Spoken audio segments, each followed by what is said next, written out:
Marhaba, dear employer. I'm Lisel Hanulino. I'm 39 years old. I'm living here, Alfonso Cavite, Philippines. I'm happy married. I have two beautiful kids. I have one daughter and one son. My oldest daughter, 16 years old. The youngest son, 12 years old. I'm high school graduate. I'm working abroad, United Arab Emirates.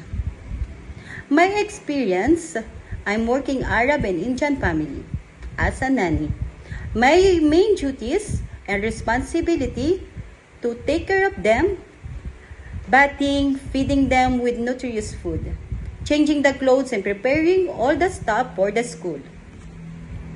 While are the kids in the school, I will do also household like I cooking the food, cleaning the home, ironing, cleaning all the dishes, washing the clothes, and clean the car. Based on my experience as a nanny and full housemaid, it's not easy. It's very challenging. But for me, it's so very easy because I treated them like my own child and my family. For my future employer, inshallah, you will hire me because I'm hardworking person, I'm honest, I'm kind, I'm trustworthy, and I like the kids. I'm honest. Shukran and God bless.